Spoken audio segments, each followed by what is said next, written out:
the ability to be flexible and agile and kind of build on things as you go is very, very important. What you thought was working, it may not be the case anymore. We had to relearn a new workflow with all this extra protective equipment. We were trying to figure out, wow, this is really, wonky. This is really weird talking with a patient like this, because one of the things that we harp on in the office is to make sure we get to know the patients. We spend a lot of time just sitting and talking with the patient, and typically, I don't have eye protection on. I don't have this huge piece of plastic over my face. I typically don't have a mask on during this point, and we're just sitting and we're just chatting with the patient. We're trying to get to know them. We try to get to know, what's important to them, what their expectations are.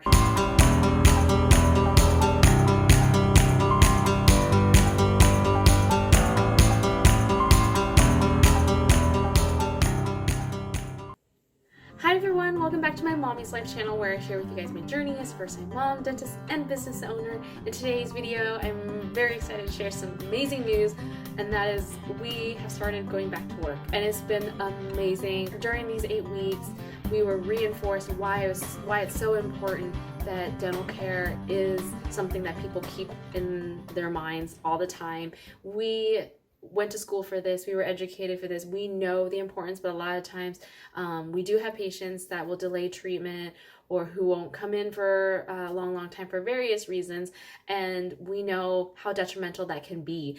A lot of times things will get more complicated, it'll get more expensive to fix, some of your options may not be available anymore because things have progressed to such an advanced point. It was really good to be able to go back to work and start to see some of our patients, because during this last 8 weeks we had a lot of calls with patients complaining of tooth pain, infection, broken teeth, and these are all things we don't ever want to hear. We know that oral health is directly correlated with your systemic health, things like heart issues, diabetes, pregnant mothers with early births, low birth weights, all these things are correlated with poor oral health. And so we were very, very excited to get back to work. Of course, work looked a lot different than what I remember, 2 months ago. We have a lot more procedures in place to kind of help ensure everyone's safety. We're just doing everything we possibly can to limit all the risk of any type of infection as much as possible. And we want the patients to know that, we are doing everything we can to make sure they're safe, so that they can get the treatment that they need. So that was great. The few things that I have kind of summarized this week in terms of my feelings and everything, 3 things. Number 1 thing is, during all of this, during any time of crisis, the ability to be flexible and agile and kind of build on things as you go is very, very important. What you thought was working, it may not be the case anymore.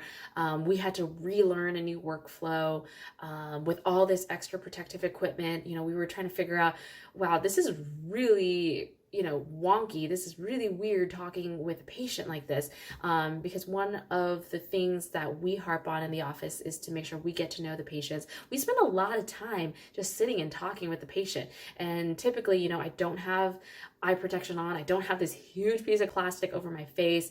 I typically don't have a mask on during this point, and we're just sitting and we're just chatting with the patient. We're trying to get to know them. We try to get to know, what's important to them, what their expectations are. And now with all this covering my face, a lot of times, the first couple of days we were just joking with the patients. They would tell me, hey, I recognize your voice, but I don't recognize you, and I don't recognize myself in the mirror. I mean, you see about this much of us, and so we're trying to find new ways to be able to communicate with us, with our patients. We're incorporating teledentistry, virtual consultations, virtual follow-ups, that type of thing, to kind of help keep that interaction there, because it is so difficult. But we know it's for the best of our patients. From a business standpoint, we also have to, be able to make changes and adapt with the time. And I think those are the businesses, those are the individuals who is going to be able to get through this the best. It's not going to be easy. It's not going to be easy for anybody. You can see the whole world has been turned upside down from this. Everything you once knew may not be the case anymore. It's not going to be easy by any means. But one of the things that we can keep in mind and we keep pushing ourselves is to keep changing, keep modifying things, being creative.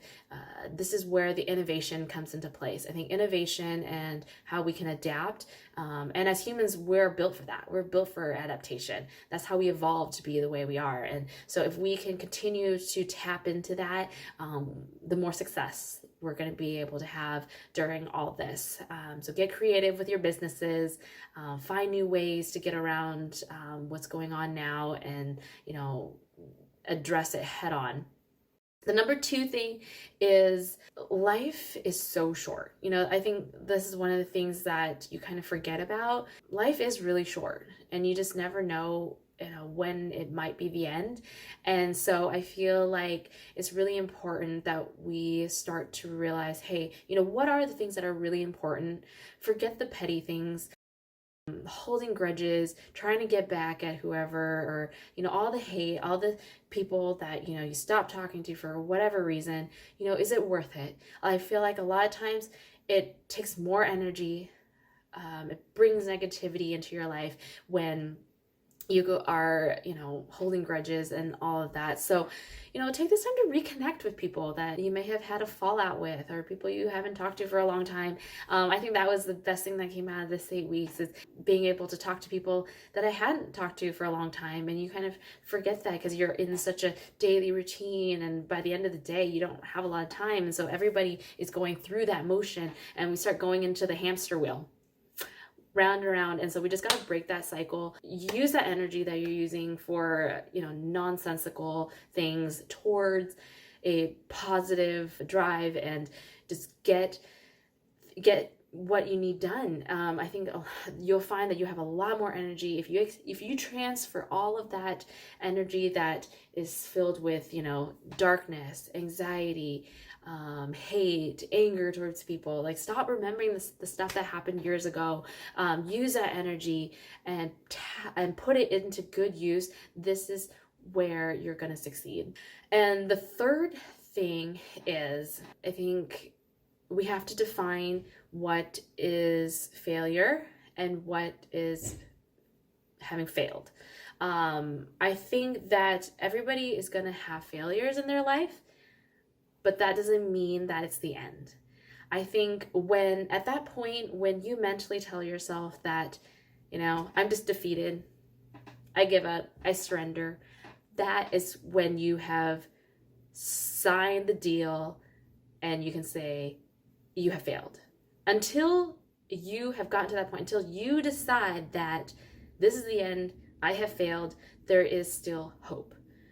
So, failure's okay. I'm sure that as we go through this, we're going to find more and more failures, even throughout our business, as we're trying to bring all of this back up. But I'm going to try to keep in that mindset, hey, failures are just hiccups. They're just upsets. We just got to pause, we got to pivot, we got to go do something else. Because as long as you're still determined that it's not over, you're going to find a way out of it. I promise you, you're going to find a way out of it. You just have to keep telling yourself it's not over. Don't throw in the flag. Don't quit, because that's huge.